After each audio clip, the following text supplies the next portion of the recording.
Arba'in literally means the number 40 in Arabic, and it marks the 40th day after the events of Ashura. It's basically 40 days after what many consider to be the most tragic event in human history, where Imam Hussein alayhi salam and his comrades were martyred in the battlefield of Karbala in present-day Iraq. Here are 10 facts about Arba'in that might surprise you. Number 1. The pilgrimage of Arba'in is the largest yearly public gathering in the world. Millions traveled to the burial site at the shrine of Imam Hussein alayhi salam in the holy city of Karbala. They pay their respects to the great martyrs of Islam. In 2009, there were around 10 million pilgrims. In 2014, there were 19 million pilgrims from over 40 countries. The figure reached 22 million by 2015. That's twice the population of the entire nation of Belgium and over 4 times as many people as there are citizens in New Zealand. Number 2.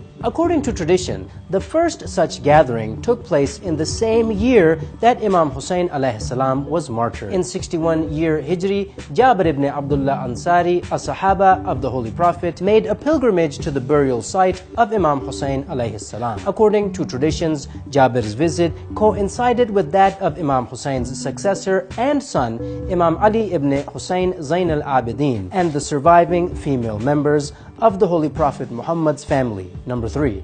In Arba'in, a mass walk takes place starting from the holy city of Najaf, where Imam Ali alayhi salam is buried, ending at the holy city of Karbala, where Imam Hussein alayhi salam is buried. Millions of pilgrims come from all over the world, and they usually gather in Najaf and walk to Karbala, approximately an 80-kilometer distance. It takes an average of 2 to 3 days to make the journey through the harsh desert climate of Iraq. In order for pilgrims to track their progress throughout the journey, there are poles every 50 meters, which equals 20 poles every kilometer. All in all, the pilgrims pass a total of 1,452 poles before they reach the holy city of Karbala. Number 4. During the rigorous journey, the millions of pilgrims naturally become tired, hungry, and have other needs. But that's never a problem, because the people of Iraq, with their exceptional hospitality,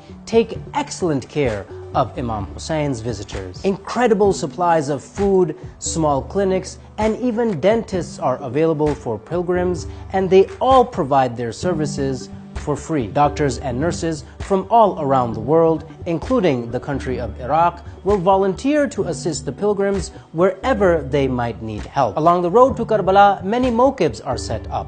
These are places of worship, buildings, or tents which are put in place with the aim of providing accommodation, a place to perform prayers, food, beverages, and even medical services, all for free. Number 5.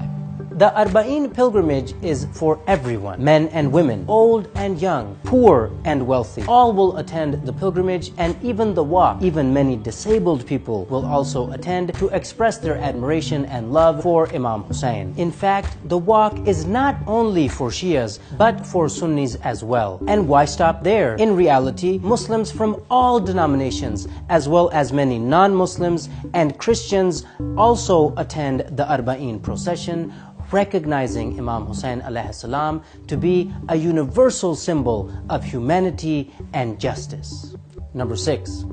In 2016, the pilgrims took part in the mass pilgrimage of Arba'in despite ISIS-Daesh terrorists having attacked Karbala using suicide bombers. And for weeks leading up to the 2016 Arba'in pilgrimage, the media effectively pushed the fear-mongering of terrorists worldwide. But nonetheless, countless pilgrims turned up in large numbers, proving to the world that the terrorists' efforts were futile against the combined efforts of the believers. This is a shining example of masses of people ready to stand up together to oppose tyranny and falsehood, just as Imam Hussein did over 1,000 years ago. Number 7.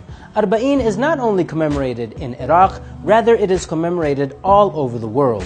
For those who cannot make it to Karbala, they organize processions, walks, and commemorations in their own cities. From the UK, United States, Nigeria, India, Pakistan, to many, many other countries all over the world. Globally, Muslims and lovers of Imam Hussein will raise the banners of Imam Hussein, mourn for him, and condemn terrorism and all acts of injustice. So if you can't make it to Karbala, then make sure you attend the procession in your local area. And if one isn't taking place, then you make sure it does. Number 8.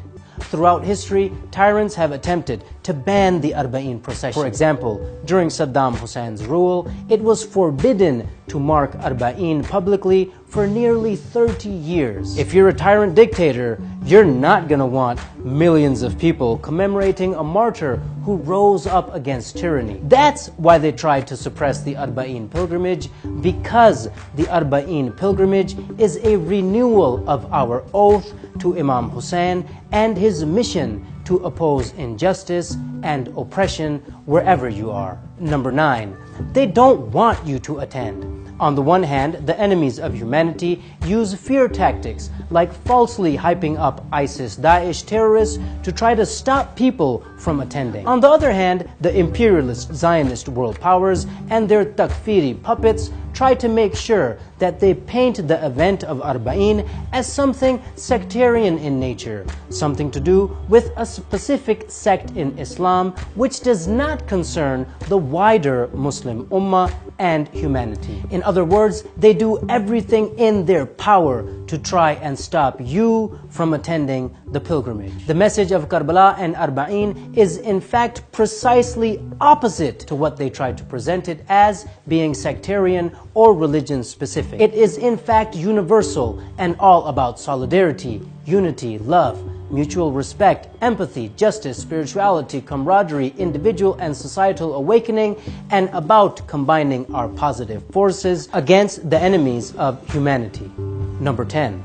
Despite all these amazing facts, and that the pilgrimage is the largest annual gathering of human beings on the face of the planet, there is a general media blackout, and the events of Arba'in and Ashura remain largely unknown to the masses of the world. The enemies of humanity don't want the message of Imam Hussein to reach the world. The message of freedom, the message of individual and social justice, the message of honor and nobility, the message of economic justice, the message of generosity, the message of bravery and of standing against oppression and against evil. That's why you should make sure to share this video with 40 others whom you really care about. Spread the message of Imam Hussein. If you let your families, your relatives, your co-workers, your friends know the message of Imam Hussein, then the world will know Imam Hussein alayhi salam, and people will rise up globally for the sake of saving humanity. Having witnessed this amazing walk of Arba'in myself, I can tell you, when you see millions of people from every corner of the world attending this mass pilgrimage, it really makes you believe that there is hope for the unity of humanity.